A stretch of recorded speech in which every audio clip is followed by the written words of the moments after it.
So this is the famous Inquisitor Schilf, hero of Middenheim. A man who barely a year ago was apparently some total unknown. Now, an Inquisitor in training. I don't see what the fuss is about. I will not deny that any blow to the arch-enemy is of course a great boon to Sigmar, but how much of that is down to this man's own actions, and how much is down to luck and circumstance? I am not saying there is no talent or skill at all, but I see a man given far too much far too soon. A man with very, very suspicious company of friends as well. I shall be keeping a very close eye on these so-called heroes as we embark on this journey, and if I detect even a hint of heresy, I will see my duty done, no matter what. This is Red Moon Roleplaying. The three of you temporarily were separated, all taken in different directions. It will certainly be an interesting moment when you all get a moment to talk privately. But that time has not come. Not yet. But at least you are all joined once more. There's one final person you need to immediately see, and that of course is Professor Quintus Fassbinder, the scholar. He wishes for you to understand what's going on, then of course it would be helpful if you knew where exactly you're going. He's the only one who has the theory, after all. You are escorted to his temporary quarters, which are at the manse, where he's gathered an awful lot of his belongings, an awful lot of paperwork, a whole library shelf of books, which you're pretty sure you can't actually take with you on a boat, but he's brought it anyway. And he's looking very, very excited over lots of things as you all come in. Ah, yes. Greetings again. So happy to talk to you again a little more privately. I won't bore you with all the details, but I can assure you there are some fascinating things. But I promise I will try and be brief. But any questions before we begin? Has the route that we're taking, I say, stepping forward, been plotted out? For the most part, yes. And he starts taking out a map and pointing at things. He says the basic route is quite simple. Initially, you'll be heading from Outdorf, round via Kemperbad to Nuln, a route you have taken before, although this time you will head all the way to Nuln and not stop off at a small little village and castle to deal with its problems. From Nuln, you will then follow the river from there to Averheim, the capital of Averland. From there, sadly, the river will no longer avail you, and you will have to leave by foot, or hopefully by horse and coach, and make your way to Blackfire Pass. That's the simple part, but it's here where he then begins to stutter a little. Yes, so obviously up to this point, quite simple, yes? We all know where Blackfire Pass is. But well, from there, where would we even begin our search, I hear you cry. Ha ha! Well, I can assure you, for years I have been wondering the same thing. But I have made several breakthroughs very recently that have helped narrow our search. First of all, you're all aware, of course, of the Sigmar's pilgrimage, yes? Not being a religious person, I nod my head gently but allow my companions to speak up and show their ignorance. I know just enough to be dangerous, but I also get the distinct impression this person wants to explain, and I'm not going to take that from them. I would love a refresher, I say. Ah, well, of course, who wouldn't? Yes, well, where to begin? Oh my goodness, he begins fluttering over an awful lot of documents. He's brought a lot of things with him, a lot of big books as well, Siegfrieda, some of them looking quite old. Well, naturally, he made his pilgrimage through the Black Mountains. Again, I'm sure the Inquisitor will inform you there are several interpretations of those events, that he went there to entreat with the dwarves one last time, that he was led there by a vision from Ulrich or any of the gods, that he was led there by his own volition, his own visions. Suffice to say, most people agree that he did indeed travel that way, and there are several shrines along the route dedicated to the stops he made. All the way, of course, until you get to the far end of the Blackfire Pass, where his trail, well, who knows? It is said somewhere there he ascended to the heavens. But we have some evidence to suggest that, well, he didn't get all the way. a famous dwarven scholar. Not that it's easy to get along with dwarven scholars. They're rather dismissive of us humans sometimes. They have a report 100 years ago suggesting how idiotic it is to assume that he got past their people. The dwarves never miss anything, that sort of thing. But, well, maybe they did, but let's not discuss that. Suffice to say, they have pretty solid proof that he didn't leave the pass. So we know that. But we also have some proof that he cut most of the way. So there's only a small area, about 50-60 miles, which was where we were unsure where he was. And of course, you'd all be aware that saying something like that for a giant mountain pass doesn't narrow things down too much. But this is where Quintus smiles. But recent developments have allowed me to get a little more out of the Black Chamber than usual. You know how they are, secrets and more secrets, but now we're all on the same team. Look at this document. And he hands over to whoever takes it a small document. Who would like to reach for the document? Well, I will if no one else does. Indeed. Your reading is nowhere near as good as Siegfrieda's, of course, but you do now know some of the words. It seems to be a mining contract. Nothing special about that. Someone has requested from the government of Avaland permission for mining rights, which makes sense. That's what Avaland is, of course, the area the closest to the Blackfire Pass. There's also some concessions made to the Dwarven King, and nothing looks that unusual initially, other than this mine is indeed somewhere just before you get to the very end of Blackfire Pass. It's a reopening. But then you see the names of who bought this mining contract. This was commissioned from Bogenhafen, particular in the interests of House Tegan and House Steinhager. Interesting timing, eh? Now, obviously, this has all not happened. In fact, the last report from this place, apparently, was 3 or 4 months ago, where the miners said they had discovered something of great interest, something that led to bigger caverns, which shouldn't be possible in that area. And then nothing. Isn't that interesting? A new mine reopened very recently in Blackfire Pass, somewhere in the region I have theorized was the last part of the, Sigmar's footsteps, and it just so happens it was bought by some people with up to no good.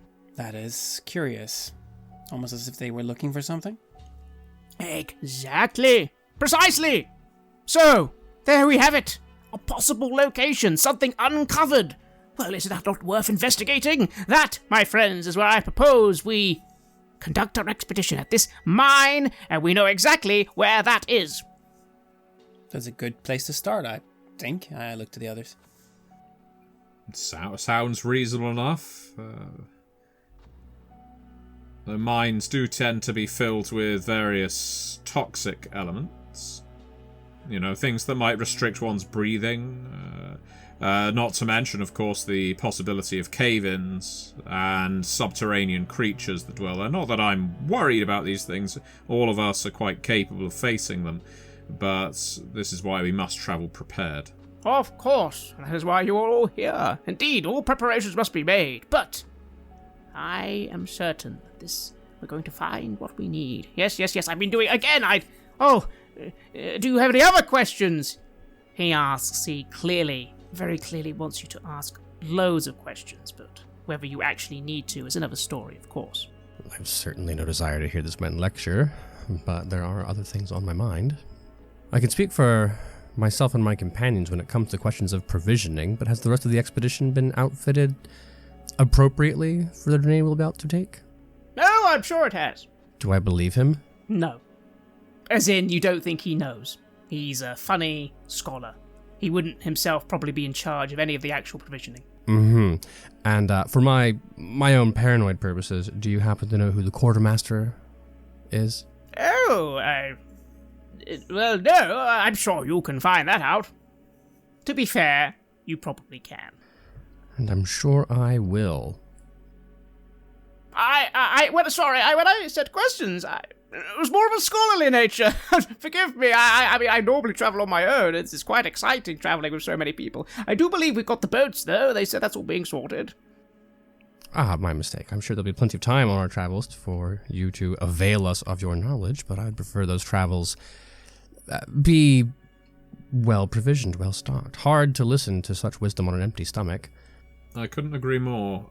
But out of interest, I guess, from a scholarly perspective, pure curiosity speaking, what news of monsters, beasts, mutants, and such in the direction we're headed, Master Fassbinder? Are we expecting to encounter enemies of a particular breed?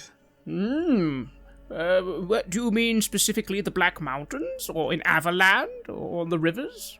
Well, if you have knowledge of all three, then please avail us. I'm sure this will help us in our preparations. Well, naturally, my Lady Wittgenstein. Anything could be waiting for us, especially on the rivers. Granted, we'll be travelling in an armed escort, which normally distracts from your average cave troll or water beast. Beastmen, of course, are constantly on the lookout. You must be careful for them. We might draw the attention of the arch-enemy, who could attack us with any manner of foul beasts, burdens, demons. And then, of course, the undead. We hopefully won't run into a horde of those, although you never know on the roads. Even a dire wolf can be quite nasty. A dragon, though probably unlikely, especially when we get to the mountains. You never know. I interrupt him. Has there been any sightings of, I lower my voice, Skaven? What? Ratmen. Oh! Well, no, of course not. They don't exist. No, of course. And I look at him quizzically, because does he actually believe that? Or is he just saying that because that's what you're supposed to say? He's very much saying that just because you're supposed to say, but then he does blink a little and say, oh, mind you, I suppose you're quite high clearance. Well, still no. Thankfully, they keep... Well, we don't really know where they come and go, as you know. This is all top secret. But they won't be on the river, if that's what you're asking. No, but that's good then. If they haven't been sighted in the areas we're supposed to travel to, that's one less thing to worry about in that case. The main thing to be concerned about, of course, when we get to the Black Mountains is, again, anything. We'll technically no longer be in the Empire. It could be greenskin invasions, goblins, orcs, trolls, wyverns. You seem to be quite the encyclopedia of monsters, Master Fassbinder, and you're saying all of these are equally likely? But of course, you never know in the Empire. Again, on the roads, of course, with the road wardens keeping control of the army, you are safe. But everyone knows once we go off the roads, there is no guarantee in this world of ours. There's danger around every corner. I shoot Kruger a very quick look that says, what's the point in an expert if he tells you there's just as much chance of sun as there is of rain, but equally both things might happen, so be prepared and bring a hat that you can take on or put on or take off. Right now, we are being told that there's a cornucopia of threats out there. Any of them could happen, so be lucky. I smile at Siegfrieda. Yes. But, Master Fassbinder, is there something that you think that we really should know? Something that, well, that you think is extra important for us before we begin this journey? 30 more minutes pass as he continues to explain even more of the various things you can find. It's becoming very obvious what's happening here. Quintus Fassbinder knows an awful lot, and therefore is constantly thinking about everything. And so he lists absolutely every single possible threat there is in the Empire, which, as you are all learning, is a lot. Dragons, wyverns, dreadmaws, razorgores, great wolves, giant spiders, sirens, weird wild cats from the Southlands, dark pegasi, cockatrices, chimeras. You are starting to think that quite a lot of those things probably aren't going to be on the river. Well, one hopes not. Indeed. The only thing we will say is, why doesn't... Who'd like to make an intuition roll? Oh, I can give it a shot. 49, directly on it. Around the 45-minute marker, he does finally at least start addressing the Black Mountains themselves, and he does mention several times that, despite all the other things he said, one thing that is probably more certain than others is that greenskins are often found in the mountains, specifically goblins. Specifically, he mentions briefly, that night goblins are known to operate in that area. Night goblins, known for their brutal cunning, their nasty nature even among fellow greenskins, and their love of being in subterranean tunnels and enjoying various funguses. So that maybe came up a little more than some of the other threats that you think maybe are unlikely to be encountered. What do we really know about goblins in general, though? Are they very belligerent? Are they very... will they try to kill us as soon as they see us, or will they mostly leave us alone if we just mind our own business? The official stance of the cult of Sigmar and the Empire are that the Greenskins are the enemy of mankind and must be utterly destroyed at every possible moment. They are totally out to destroy you and end civilization, and Sigmar and the dwarves have sworn to destroy them. Asking Quintus Fassbinder a little bit about it, you will know that some heretical individuals believe that actually they can be negotiated with at times. It all depends on which goblins and which orcs are in the area and what their disposition is at the time. That's good to know then, but the people that we journey with will most likely want to initiate combat if we find ourselves in such a situation. They probably won't be very supportive of any kind of negotiation efforts then, it sounds like. Probably not, but do remember, you three have a lot of say. You're not just going along, you're practically leading the expedition, and all three of you will be aware that at the end of the day, you think it will be you three who make the choices, unless things really get dire. Well, that is good to know then. It would certainly be good to try to avoid getting into any kind of fights that aren't directly related to our mission. We are stepping on their land, I suppose, so... Well, regardless of who it belongs to, you rarely find orcs in 3 or 4 at a time. So keeping our head down may be the better course of action, regardless of what the enemies of man have to say about it. Oh, yes, indeed. We must avoid all threats if we can, but we might not be able to. Where was I? Oh, yes, the Necrofax Colossus, a terrifying ship made of the dead. The necromancers apparently are able to bind them together and form some sort of siege weapon. What was I talking about again? You're talking about some kind of necromantic ship. It sounded very interesting, I must say. Oh, terrifying beyond all belief. Terrifying, my boy. Have you actually seen it? Well, no. No, not that particular. But I've read the accounts. Oh.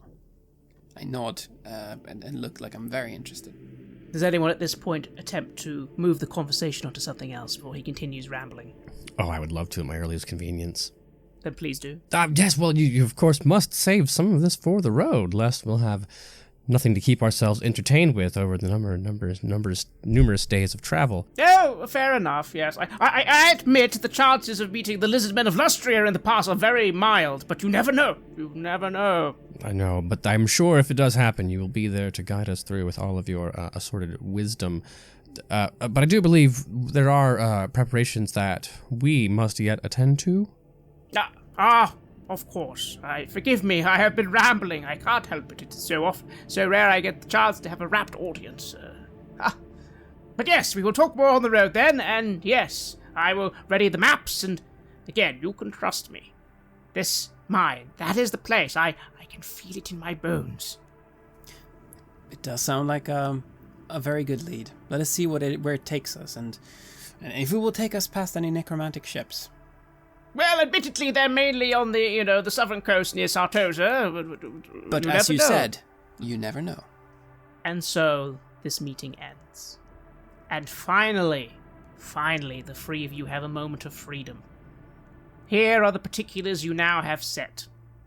The delegation of Middenheim, Baron Reiner Todbringer, his bodyguard, the preceptor Viren Fugheim, Barrett Craneg, Dwarven Scout, 10 Knights Panther, the War Sergeant, the War Priest, Jocelyn Sparheim of the Order of the Silver Hammer, 10 warrior priests under her command, and apparently a priest called Carol Eigen. She is a priest of Shalia. It seems a little unusual that she's going to be with you, but apparently the Shalians are keen to have someone who represents the Shalians here particularly to support the Dove of Shalia, whatever that means. And apparently this young priest does have the gift of healing, which is actually quite useful. 5 physicians have also been chosen by Sigfrida. You also have 2 boats. The Karenberg is a large military vessel that will be able to house practically most of the men-at-arms and women-at-arms, and all the horses, and most of the equipment.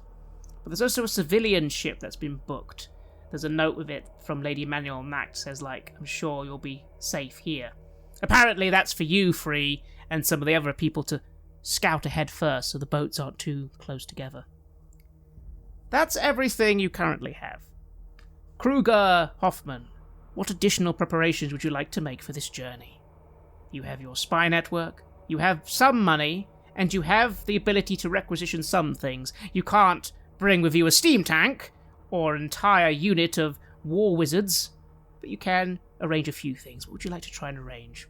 Well, I certainly want to make sure that we have a good supply of spy glasses and things of that nature so we can keep track of, the kind of threats that are out there. If there is a good way for me to be able to scout on ahead, either using the pigeons that I have or some other form of technology, that might be quite useful. Those things are certainly doable. And while some of that, of course, will be free, let's say to truly equip everyone with good scouting gear might cost you about 10 gold crowns. Do we know anything about what the goblins, what they appreciate? What I'm thinking is there any way that we could bring something that we could utilize as a bribe to them for something that they happen to think is important? Perhaps some artifacts or the like that have been confiscated during the many conflicts that we've had with them. Something of that nature that we could use to maybe buy our way out of a hairy situation. Why don't you roll Law Reichland and give yourself a plus 20 due to some of the reconnaissance you'll be doing? It's an 11 under 67, so that's 5 degrees of success. Goblins like food, and shiny things, and weapons.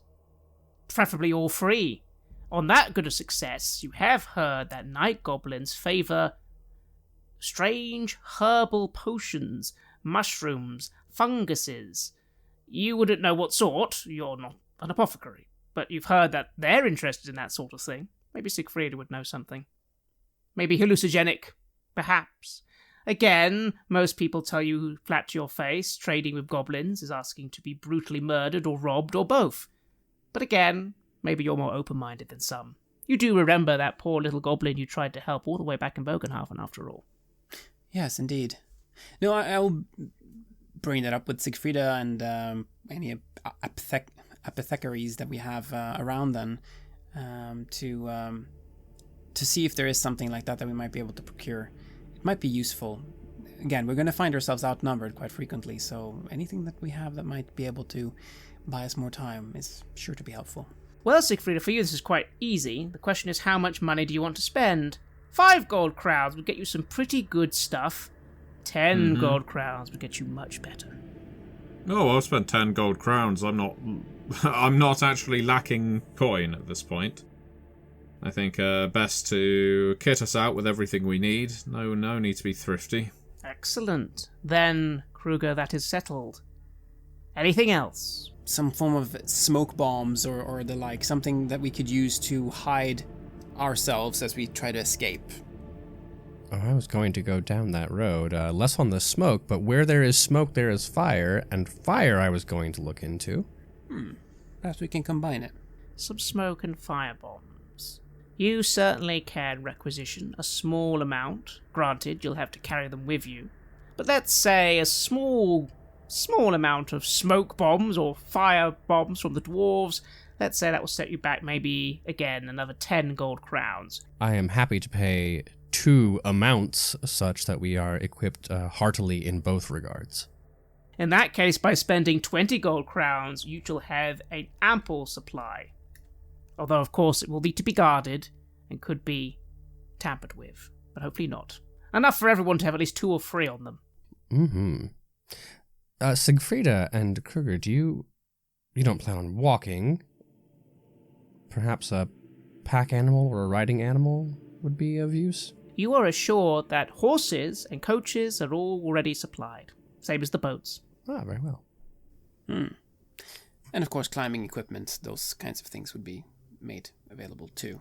We would... I have to say that the prospect of climbing mountains, especially sheer surfaces, does not fill me with a great deal of optimism. This is not an area in which I'm particularly trained. So the best harnesses we can find, and if we have to recruit some strong men to fill out our ranks just to hoist the less capable up these cliffs, might be worthwhile. Or indeed lower us, given that we're going to be delving into a mine. Indeed. That will not cost you anything. That is also free of charge. Ample climbing gear. Anything else, Kruger? Would you like to move on to someone else? Yeah, the final thing then would be, of course, make sure that we have really good light sources for exploring the mine. We probably have that, but just in case, make sure that we have something extra good, given the importance of this mission for the future of the Empire. It's always good to note these things down. You have it. Heinrich Schilf, what about you? It seems already Kruger has got quite a list. It's cost you a little money, but not too much. Any personal recommendations from yourself? Now, the last bit that I could think of, I would like to upgrade the armaments that my companions are carrying, if the Inquisition has not done so. You can do that. Let's say to give them both an upgrade, 5 gold crowns each. Should be reasonable. Happy to spend it, and hopefully the expedition leaves soon enough that we'll be able to get it properly fitted. And then while Sigfrida isn't looking, I don't recall, does Sigfrida have a set of good leathers? I have a mail shirt and leather skull cap and have never upgraded from that. Then that being the case, I will get it wrapped appropriately. A nice mail coat to go over the top piece, and then that would cover the body and the arms, and we'll get some leggings to go with it. Anything else, Heinrich? No, those are my primary concerns. The last little for me piece will be a private stash of an especially nice cheese, a hard cheese, because I know at some point on this journey we are going to be on day 7 of Bowl of Brown, and I'm going to want just a little something to break the monotony. Then you will find yourself in possession of a very fine cheese all the way from Bretonia. Apparently it keeps very well. Then I'm set. Finally, Dr. Sigfrida. I will say that due to your natural upgrades of having a physician's office, your connections with the Physicians Guild here will allow you to essentially have that out of mechanically. So feel free to, for free, say that you have a full ready set of medical supplies just ready to go. I will. Anything you'd like to add to that, to be specific? My library. I mean, I know it sounds absolutely ridiculous that we're Sherpaing an entire library, armory, pack animals, 2 ships, and it seems a small battalion of troops with us on our journey, but it also feels like it's necessary, so if we can take a cart, a wagon, something like that can store my various written volumes. I wouldn't want to leave them in the city anyway, and you never know what I might need to refer to. I'm also intending on bringing some experimental gear. This isn't going to take a great deal of space, but I've been reading up quite heavily on this rather pioneering idea of what some people call sterilization, where they, at the most basic, boil instruments in hot water or wash hands before performing an operation. It all seems a little far-fetched to me, almost like doing that's going to slow down any potential surgeries, but I want to have everything necessary, which means taking spares of all the instruments in case any of them get contaminated, and bringing lots of alcohol, not for drinking, but apparently it assists with the sterilization process. Hemlock as well, apparently that helps with the sterilization process. You are able to gather all those things. However, I will say that a small library's worth of books and a cart, as well as all that other thing, is a little costly. This will currently cost you 30 gold crowns, but why don't you make a haggle roll? Well, I get a 28 out of 49. In that case, since it's important, you stress 25 gold crowns. I exchange the 25 gold crowns and I give the merchant 2 gold crowns for themselves, which is one hell of a tip, to say thank you for the discount. It certainly is. Any final notes? Again, we've all spent a bit of money now, but well, you can't take gold with you if you die. A pack of hunting dogs. Ooh! Partly because I want Erica to have company, but also because I've learned the value in having a loyal animal at my side, and while companionship is one key aspect, having something to scout around, sniff out danger, with greater senses than we mere humans, could be handy. It could be. And you will be able to find a huntsmaster who can spare 5 hounds. They'll be coming with them. But again, another person on board. Takes a bit of vetting. Let's call this 15 gold crowns. By goodness. Well, that's fine. I'm also kind of counting on this for insurance. If I die in this little quest of ours and Erica should survive, at least if there's a huntsmaster and a pack of hounds, she'll have somewhere to go. Indeed. And so a few days pass. This all takes a bit of time to get ready. But well, it is an important expedition, and you're all aware that even if you're successful, you're not going to be back for a while. If your journey is interrupted in any way and you make good time, 3 or 4 weeks to get to where you're going, there and back. Almost a month or 2 will pass, and an awful lot can happen. But it's all being got ready for you. All happening. How does it feel, Kruger, Heinrich, and Siegfrieda? People doing things that you tell them to do. Money being exchanged. More money than at one point you'd have ever thought you'd have earned in a few years, all just being spent so quickly. So many people being gathered and gotten ready. Well, I feel like I'm part of something incredibly important, and that what I'm doing and what I'm deciding to do matters greatly, not just for me and for this crew, but also for, well, the Empire at large. My actions or inactions will lead to people living or dying. There's a lot of pressure involved in that.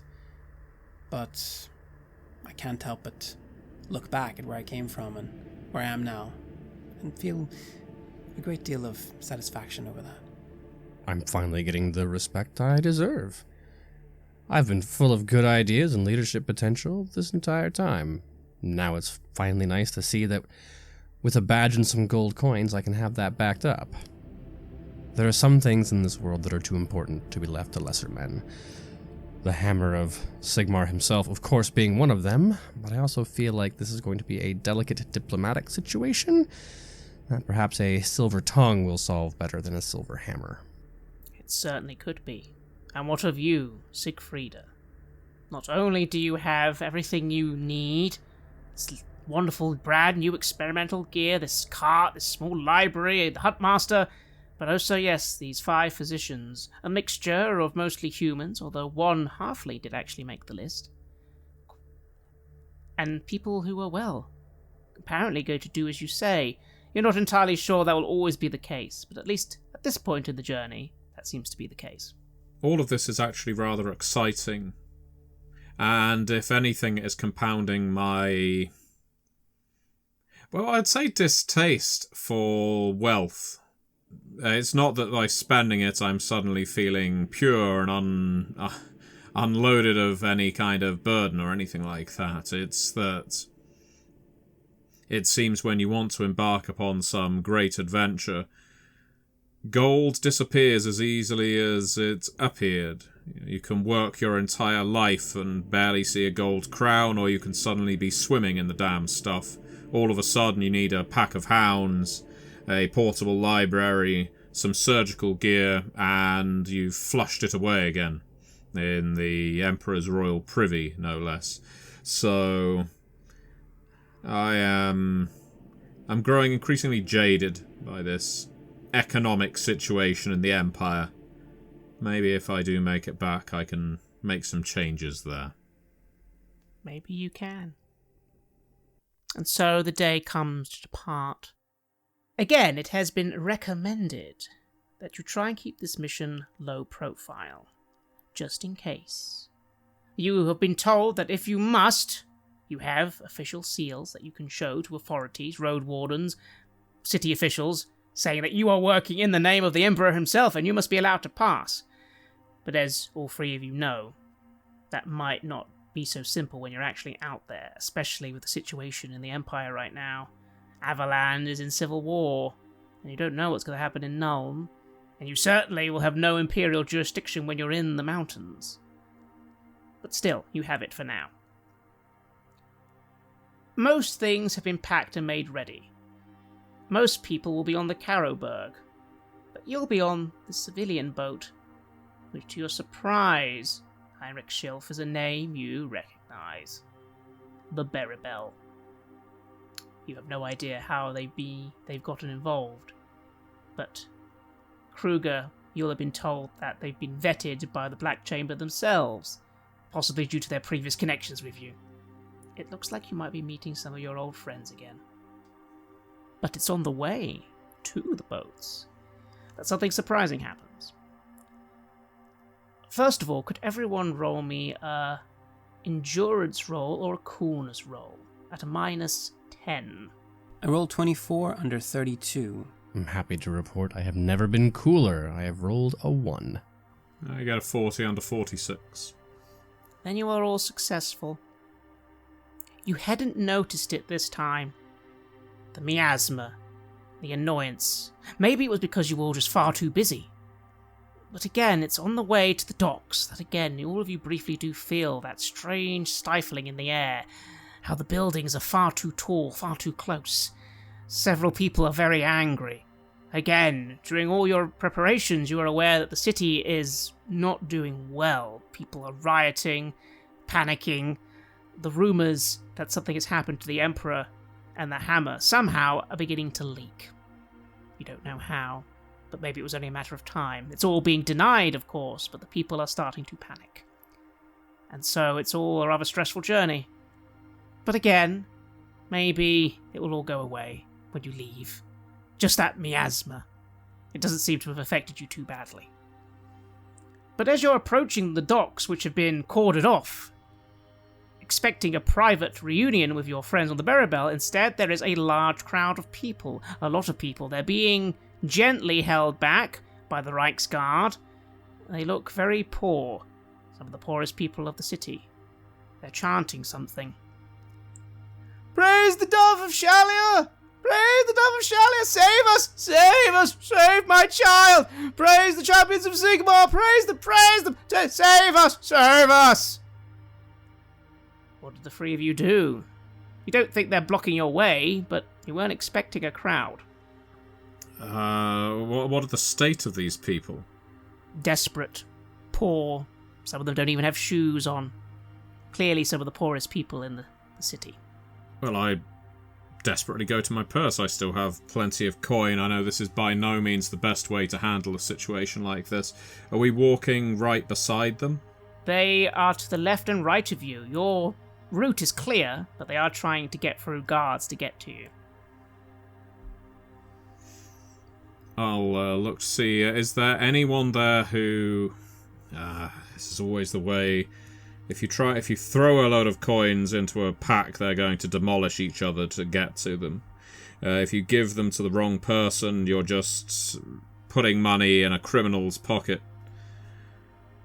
And if you give it to a child, that child's just going to be held up and have it stripped from them. There is never a good way.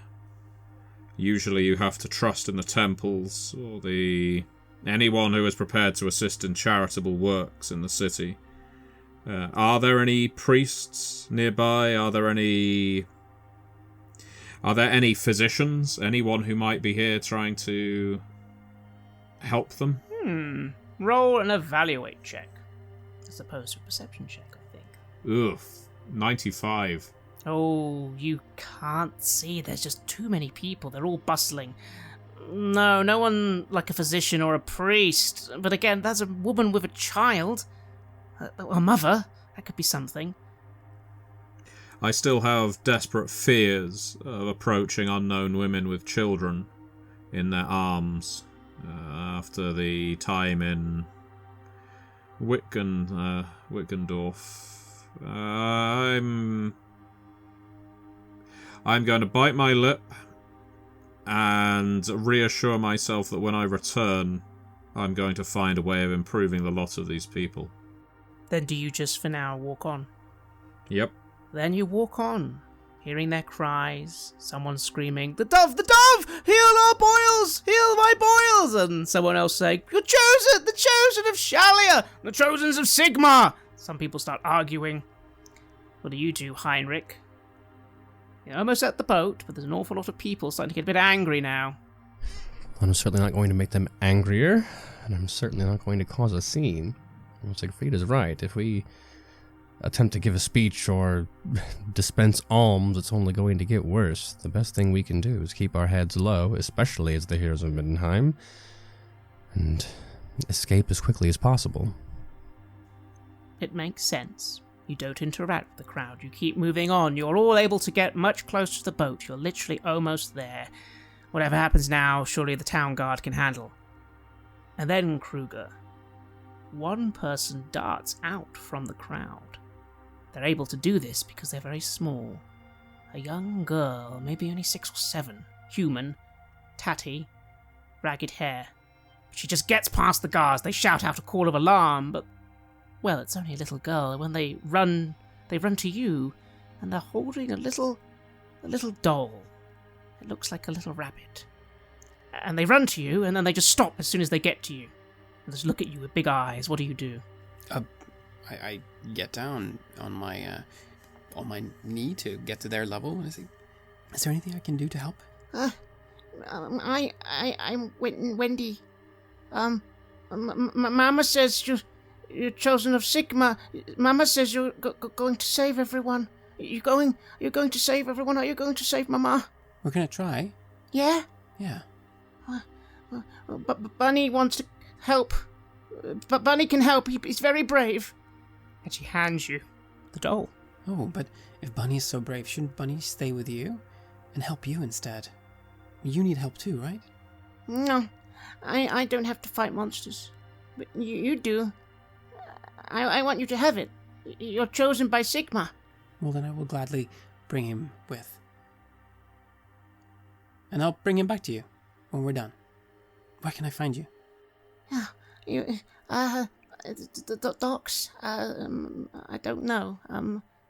But yeah, you when you come back, I'll find you, Mister. Yeah, because you are heroes, aren't you? You're the chosen of Sigma, like in stories. That's what they say. And she hands you the doll. And upon inspection, nothing unusual, nothing sinister. It does look like just a simple child's toy. Well, then I'll bring that with me then. The little girl runs off. How do you feel, Kruger? Did you speak the truth? Are you a hero from a story? The little girl seemed to think so. I'm starting to think I might be. Everything that's happened, everything that we have been a part of, it seems like we're destined for this. On some level, I can't fully accept that. It just seems too preposterous. But then again, I mean, all these stories that we've heard, this is supposedly what happens to people. And, I mean, my story has certainly been one that tales can be written about. The same for Siegfrieda and Heinrich. So perhaps we are the chosen. Perhaps we have a destiny. I suppose we'll just have to see what that destiny is. You begin boarding the boat. The Barabel. You begin seeing old friends who you can talk more to later. But just before you get on the boat, Heinrich Schilf and Siegfrieda, what did you think? You saw that happen. Little girl, and now Kruger's just taken a little doll with him. Do you believe what he said? Are you heroes from a story? Not willing to let that rumor get out until the ink has actually dried. Saving squabbling factions in Middenheim is one thing, but this is the adventure that will define us. And I'm not going to let anyone give me credit for something I haven't accomplished yet. It's a logical way of thinking of it, Heinrich. And perhaps you're even a little cynical. After all, how do these people know to be here today? How did this information get out? Somebody must have... Somehow it must have got out. That's interesting, you think to yourself. And what about you, Siegfrieda? The desperate, the poor. It seems in their eyes, no matter what you say, you are heroes. But does that make it true? No, it just means we have to prove it. If that's their expectation, then it is upon us to live up to it. Then the three of you board the Barey with the Carroburg behind you, and begin leaving the docks, the troubled docks of Outdorf. The River Reich awaits, your journey finally beginning. You have listened to an episode of Red Moon Roleplaying, where we play the legendary campaign The Enemy Within for Warhammer Fantasy Roleplay 4th Edition, published by Cubicle 7. In this final part of the series, we are tackling Empire in Ruins. Joining us as players in this series are none other than Aaron Hammonds from Queen's Court Games and our dear friend Matthew Dawkins. The music was made by Flowers for Body Snatchers, Wordclock, Metatron Omega, Ager Sonus, Apocryphus, Halgrath, and Northumbria, featuring a number of collaborations with other artists, and was used with permission from their label Cryochamber. Check out their website at cryochamber.bandcamp.com or their YouTube channel for some moody dark ambient. We would like to give massive thanks to our champions of the Red Moon, Martin Heuschober, Simon Cooper, David, Julia, Camilla, Bob Lange, Cameron, Graham Barey, Doug Thomson, Lily, Mike Parker, Maciej, and Black Templar for their generous support. And we would of course also like to thank all of our other patrons. Without your support, the show would not be possible. If you want to support our work, please check us out on Patreon. You can get access to our Warhammer Fantasy Roleplay bonus campaign, Rough Nights and Hard Days, as well as bonus campaigns for Cult of Divinity Lost and Call of Cthulhu there. On top of that, we also offer early and raw access to all of our recordings. You can also hear your name read on the show as a champion of the Red Moon, as well as play Cult with us. Most importantly, that support is what keeps the show going, so do check us out there. Thank you again for listening, and remember that Skaven are definitely not real. And even if they were, the Emperor has already dealt with that particular problem.